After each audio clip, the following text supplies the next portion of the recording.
সাত সকালে কক্সবাজারের একটি হোটেলে সাবেক মার্কিন রাষ্ট্রদূত পিটার হাসের সঙ্গে বৈঠক করেছেন জাতীয় নাগরিক পার্টির কেন্দ্রীয় নেতা। দলকে না জানিয়ে জুলাই গণঅভ্যুত্থানের প্রথম বর্ষপূর্তিতে কক্সবাজার ভ্রমণের জন্য কারণ দর্শানোর নোটিশ দেওয়া হয়েছে জাতীয় নাগরিক পার্টি এনসিপির শীর্ষ 5 নেতাকে। এনসিপির এক সংগঠককে গ্রেপ্তার করছে সেনাবাহিনী।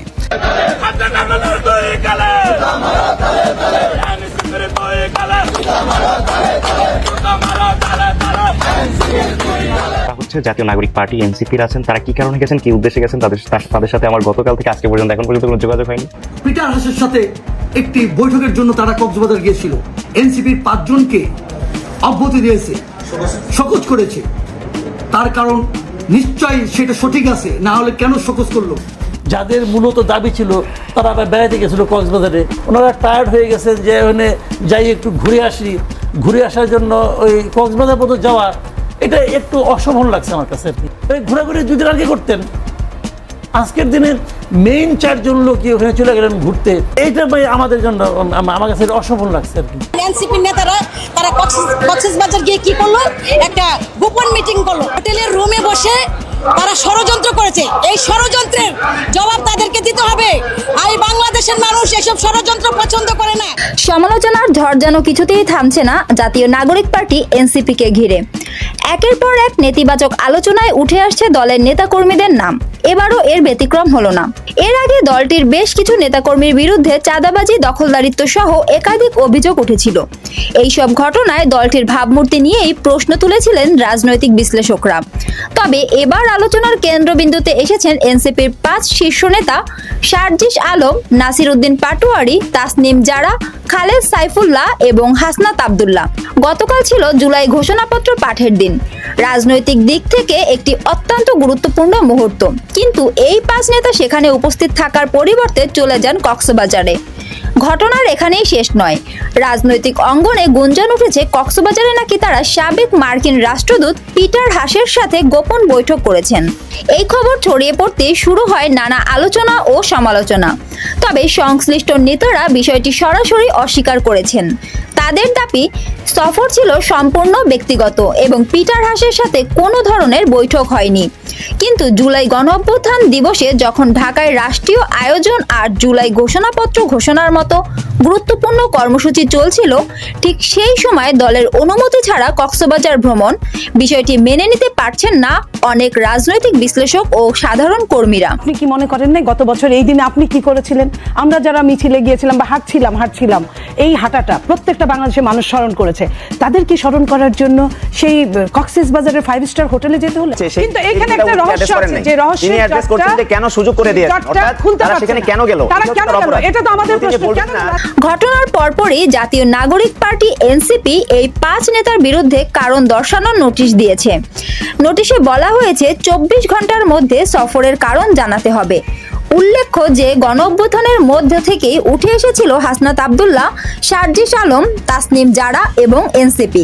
সেই আন্দোলনের বর্ষপূর্তির দিনে উপস্থিত না থেকে এমন রহস্যময় সফরে যাওয়া নিয়ে দলে এখনো চাপা ক্ষোভ। যদিও তারা জোর দিয়ে বলেছেন পিটার হাসের সাথে কোনো দেখা হয়নি, তবুও রাজনৈতিক অঙ্গনে রহস্যময় এই সফর নিয়ে গুঞ্জন থামছেই না। এনসিপির নেতাকর্মীদের এমন কর্মকাণ্ড নিয়ে রাজনৈতিক বিশ্লেষকরা কি বলছেন, চলুন দেখে নেই। এনসিপির 5 গুরুত্বপূর্ণ নেতা গতকাল কক্সবাজারে গিয়েছিলেন। তাদের কক্সবাজারে যাওয়া নিয়ে নানা রকম জলঘোলা হয়েছে, নানা খবর ছড়িয়ে পড়েছে মেইনস্ট্রিম মিডিয়াতেই। আর সবচেয়ে বেশি যেটা ছড়ালো সেটা হচ্ছে তারা গেছেন সাবেক মার্কিন রাষ্ট্রদূত পিটার হাসকে আমরা চিনি, খুব ভালো মতো চিনি। শেখ হাসিনার সময় শেষের দিকে তিনি কি করেছেন, খুবই ভিজিবল ছিলেন তিনি। তো পিটার হাসের সাথে তারা বৈঠক করতে কক্সবাজার গেছেন এবং একটা হোটেলের কথা বলা হয় যেখানে হাস আগে থেকেই ছিলেন, সেখানে গিয়ে তারা বৈঠক করবেন, এরকম খবর ছড়িয়ে পড়ে মেইনস্ট্রিম মিডিয়াতে। স্বাভাবিকভাবেই এটা নিয়ে প্রচুর শোরগোল শুরু হয়। তারিখে 5 তারিখ বলে খুব বেশি শোরগোল আরো হয়েছে।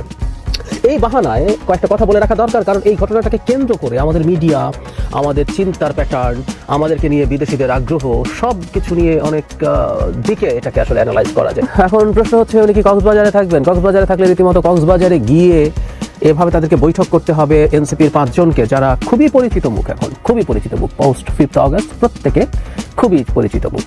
অবশ্য এটা নিয়েও কথা আছে, পরিচিত মুখ বলেই কি তারা বিশেষভাবে বিমানবন্দর ছেড়েছেন কিনা। যাই হোক, তো এটা যখন জানাজানি হলো, একটা পর্যায়ে এটা নিয়ে প্রচুর শোরগোল হতে থাকলো এবং যে হোটেলে তিনি আছেন বলে বলা হয়েছে, যে হোটেলে এনারা গেছেন, তো সেই হোটেলের বাইরে বিএনপির বেশ কিছু নেতাকর্মী অবস্থানও নিয়েছিলেন। মানে যে 5 আগস্টকে এনসিপি তার সবচেয়ে বড় তারা শতভাগই প্রায় ক্রেডিট ক্লেম করে, পরে চাপের মুখে এসে সবার কথা তারা বলছে। একসময় তারা অন্যদেরকে খুবই বিদ্রুপ এবং খোঁচাখুচি করতো, যে এত বছর পারেন নাই, আমরা পেরেছি, ইত্যাদি ইত্যাদি। এখনো বলেন, তবে বলেন যে সাথে অন্যরাও ছিলেন, আপনারাও ছিলেন, ইত্যাদি ইত্যাদি। 5 আগস্ট জনাব নাসিরউদ্দিন পাটোয়ারি মিডিয়াকে বলেছে তারা সভা খেতে গিয়েছিল।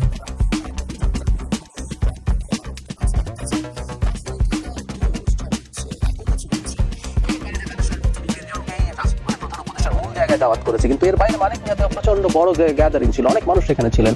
তারা সেগুলো সব বাদ দিয়ে হাওয়া খেতে গেছেন।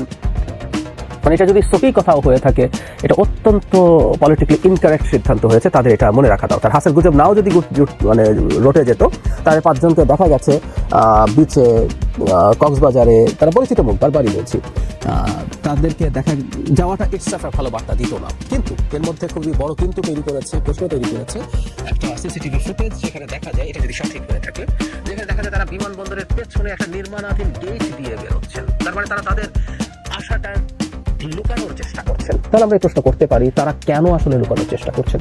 তারা কি গোপন কোনো মিশনে এসেছিলেন? এই প্রশ্ন আসতে পারে, এটা আমরা করে রাখবো। এই ব্যাপারগুলো নিয়ে ভবিষ্যতে এই দলটিকে মাথা ঘামাতে হবে। পারসেপশন রাজনীতিতে ম্যাটার করে, তাদের এটা বুঝতে হবে। প্রায় বলি, ফ্যাক্টের চাইতে পারসেপশনের গুরুত্ব রাজনীতিতে একেবারে কম না, মানুষ পারসেপশন ফ্যাক্টকে ছাপিয়ে যায়। এবার আসলে গুরুত্বপূর্ণ আলোচনাটাই আসি। ধরে নিলাম পিটার হাসের সাথে তাদের বৈঠক হয়েছে, আমরা এখন প্রশ্ন করবো তাতে কি হয়েছে, তাতে আমাদের অনেকের একেবারে হিস্ট্রি দিয়ে গ্রস্তের মতো আচরণ করা উচিত হয়েছে কিনা। বাংলাদেশের রাজনীতিতে আমেরিকার স্বার্থ আছে, খুব সিরিয়াসলি আছে। শেখ হাসিনার সময় যখন আমেরিকা নানান পদক্ষেপ নিত, কতবার যে কথা বলেছে, আমেরিকা কাউকে চ্যারিটি করতে আসে না, কিন্তু আমরা তো সময় আমেরিকার পদক্ষেপকে সমর্থন করেছি, কারণ আমেরিকার স্বার্থ আর আমাদের স্বার্থ মিলে গেছে।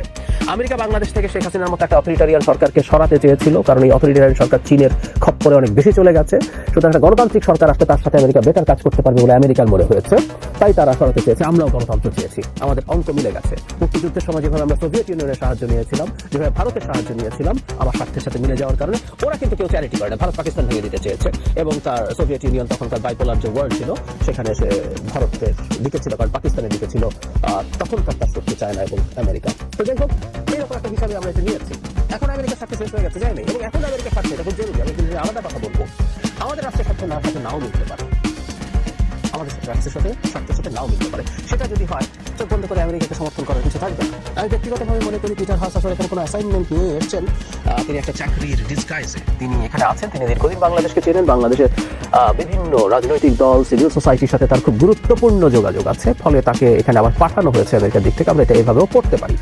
তো ফলে তিনি তার আমেরিকার স্বার্থ দেখার চেষ্টা করবেন, এবং তারা বসবেন, তারা এনসিপির সাথে বসবেন, তারা বিএনপি, জামায়াত, গণতন্ত্র মঞ্চ, যত জনের সাথে সম্ভব তারা বসবেন। এটাকে আমি প্রবলেমের কিছু দেখি না। আমাদের অবশ্য চোখ কান খোলা রাখতে হবে, এটা জরুরি কথা, যে আমেরিকা বাংলাদেশের স্বার্থ পরিপন্থী কোনো কাজ করছে কিনা। That is very important.